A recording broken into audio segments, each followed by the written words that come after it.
Hello mga kaprubi. Ito po ang masamang balita dahil ilang araw po tayong hindi nakapasyal sa ating taniman ng ating mga okra ay nasubrahan na po sa gulang. Ayan po. At ang ating mga kamatis mga kaprubi ay naglaglagan na lang po sa ibaba dahil hindi po tayo nagkaroon ng time na bisitahin at i-harvest. Pero yung mga patulan natin ay nananatiling patuloy na namumunga. Pero itong ating okra mga kaprubi ay ayan po, nasobrahan na po sa gulang. So the best niyan is hindi ko na alam kung paano gagawin natin yan dahil hindi naman ako nagpro-produce ng binhi dahil ang ginagamit nating binhi pagka tayo nagtatanim ay certified seeds. So ayan po mga kaprubi. Ito na po yung sinasabi ko dahil sa sobrang busy natin.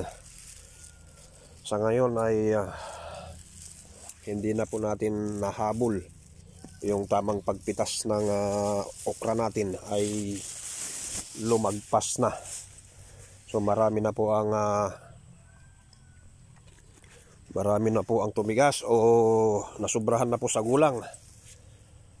So ang gagawin natin dyan mga kaprubi ay tatanggalan na lingdan natin para mapalitan po yung kanyang pagbubunga.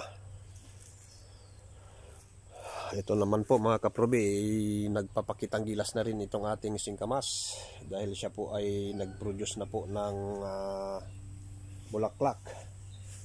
At ang ating sigarilyas ay nakarating na rin sa pinakataas ng kanyang balag. At itong mga talong natin ay medyo mabagal magbunga dahil hindi po tayo nagkaroon ng time na mag-abono. So ngayon po is nangangailangan po itong taniman natin ng konting kalinga. Basta may time na po ako mga kaprubi ay talagang asikasuhin ko to. Unang-una yung mga damo ay naglakihan na. So kaya lang po tayo nagpunta rito mga kaprubi ay tayo mag-harvest ng talbos ng kamote. So sa ngayon ay hindi po ako nakakuha ng gunting. So gagawin na lang po natin siguro kaprubi is harvestin na lang natin sa kamay, parang ganyan.